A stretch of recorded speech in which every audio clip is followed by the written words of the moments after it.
One of the most profound books I've ever read, that has done more to shape my own views on the human experience, is Khalil Gibran's The Prophet. In the section of this book on giving, Gibran says this through the main character, Al-Mustafa. "And what is fear of need, but need itself? Is not dread of thirst when your well is full, the thirst that is unquenchable?" In this edition of the Temporal Reverie, I want to examine the context in which manifestation and the law of attraction are often taught, and the danger hidden within that context. That danger is the overemphasis of harnessing a tremendous spiritual power for the mundane goal of enriching one's self, which can lead to excessive preoccupation with serving selfish wants. The possibilities for using manifestation to create a more comfortable reality for yourself are tremendous, but can come with the price of also creating an unquenchable thirst for more and more material prosperity. The way manifestation is often taught by online gurus underscores this emphasis on getting what you want. Here are examples of enticements you'll find on the internet just by doing a search on the phrase law of attraction, including some by widely respected teachers. Achieve the life of your dreams. How can I start attracting more of what it is I really want? All the powerful secrets to attracting your desires from the universe. Let the secret get you money from the world's biggest bank, and start getting everything you want out of life.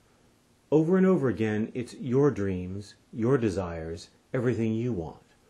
Notice what's missing: harnessing divine creative power for the benefit of others. One teacher's meditation audio contains an affirmation that has always struck me as odd, asking you to think to yourself, "I'm completely satisfied, I just want more." It's hard to reconcile those statements as anything but a contradiction in terms. To be completely satisfied is to dwell in contentment with what currently exists and having no need to add a thing to it. To want more is to be less than completely satisfied, unless, of course, somehow what is completely satisfactory is the affirmation of wanting more, always more, an expression of thirst to be repeated even when your well is full, the unquenchable thirst, the unending need that no amount of abundance can satisfy. There are some teachers who go so far as to suggest that even questioning the unlimited pursuit of personal enrichment through manifestation is a sign that there is something unhealthy and negative in your attitudes toward wealth. I couldn't disagree more. What I believe is negative and unhealthy is an obsession with selfish gain that has no limits, no bounds, no possibility for satisfaction. Because that obsession, by definition, is greed, one of the 7 deadly sins.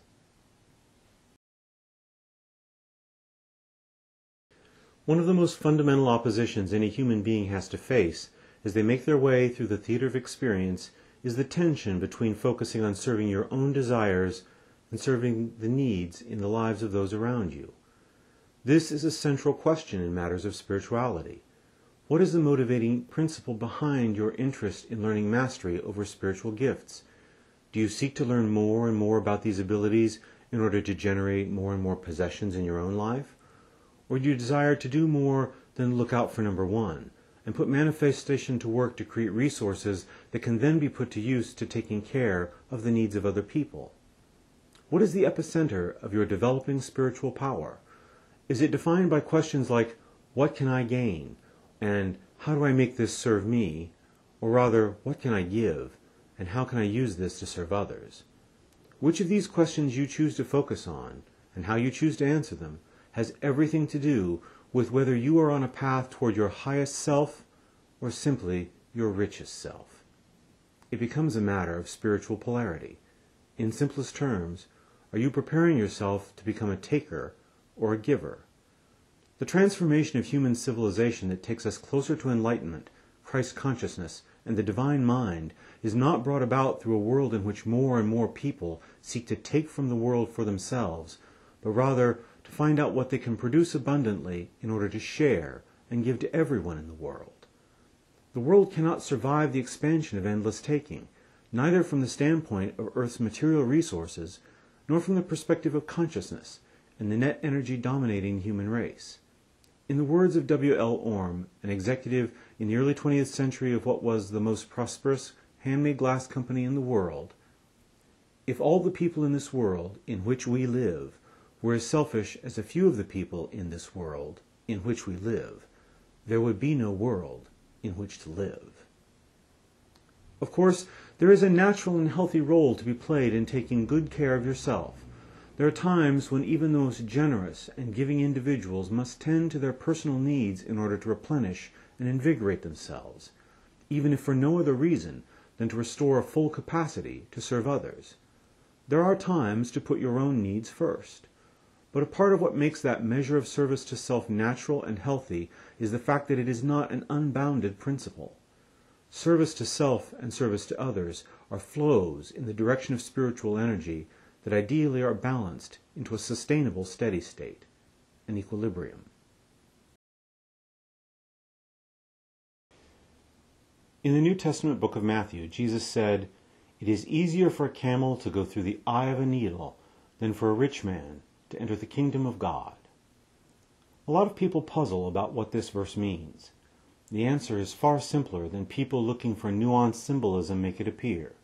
If you picture a camel, and then picture trying to force that large animal through something as small as the eye of a needle, you'd have to conclude what Jesus described was just about impossible. The message is plain. People who possess great monetary wealth will find it pretty challenging to be connected fully with the divine. Why is that any great surprise to learn? How do most people who are wealthy attain and maintain their riches? Usually, though not always, by selfishness. The kind of selfishness that extorts outrageous profits for human necessities like health care, charges slumlord rents, turns junk bonds into a collapsing mortgage market, erodes safety regulation, sells goods manufactured overseas by exploiting the poverty of international workers and bilking investors in Ponzi schemes. There's a huge political fight happening in the United States in which some factions are taking up the cause that taxes need to be reduced on the rich and that tax subsidies need to be awarded to huge corporations. And what is the result of all this? Less shared resource to promote the general welfare by educating all children regardless of the wealth of their neighborhood, or providing food for those with too little to eat, or health care for the uninsured and the underinsured, or shelter for the homeless. Throughout the Gospels, Jesus makes it clear that taking care of those who least have the ability to provide for themselves is a hallmark of spiritual evolution. What you do unto the least of these in human society, he says, is equivalent to what you do to the very essence of God itself. We are expected to give from the excess of our own needs as we are able in order to care for others. This is the very antithesis of the paradigm of accumulation of more and more for self. Why? Because seeking to hold on to riches for self discourages the free sharing of wealth for the common good. The love of money is the root of all evil, because the love of money contributes to the worship of self. The near-exclusive emphasis on seeking the wants of ego leads you in exactly the opposite direction of compassion, generosity, caring, and service to others. Too much focus on one's own material gain puts you on a slippery slope that all too easily leads to indifference to the suffering of others, even the willingness to profit at the expense of others, or in the worst cases, actively causing adding to the suffering of others. What happened to the belief that we should live simply, so that others may simply live?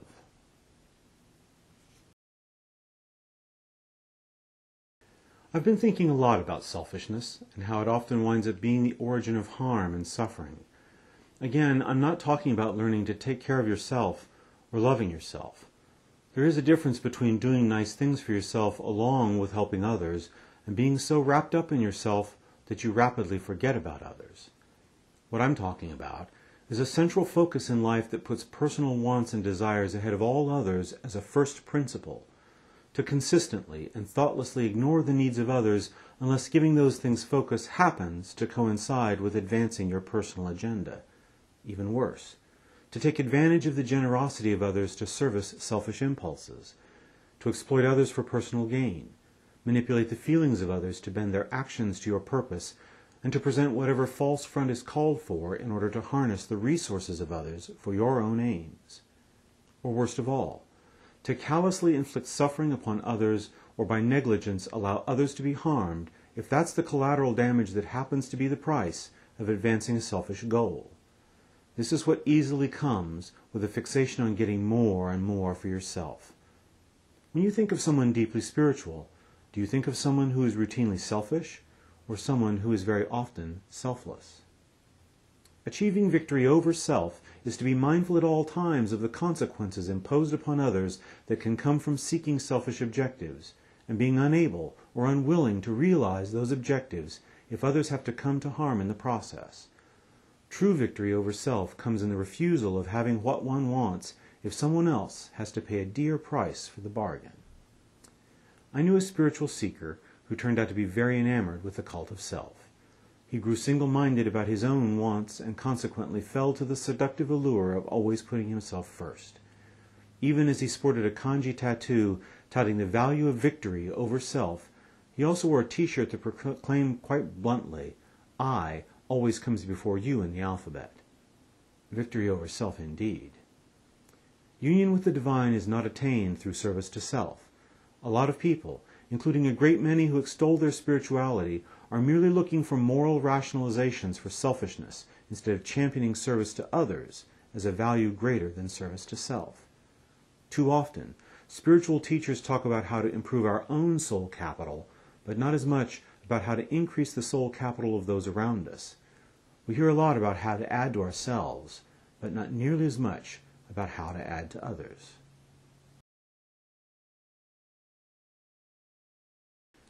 Prosperity in its many forms, monetary, sexual, health, fame, influence, or power, tends to corrupt if obtained selfishly and for selfish cause.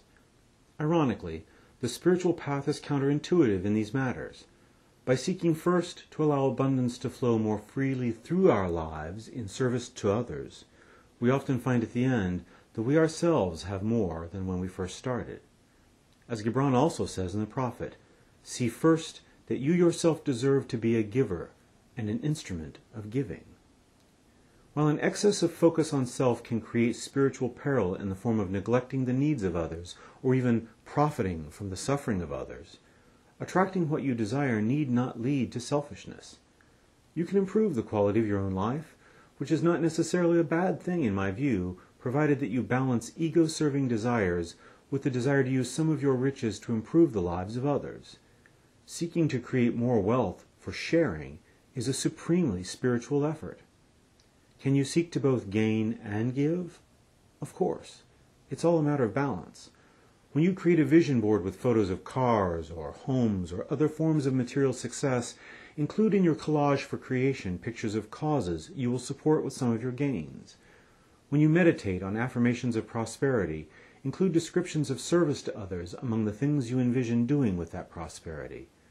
Plan to not only devote time to making your own dreams real, but also set aside time to discover the dreams of others and how you can contribute to their reality as well.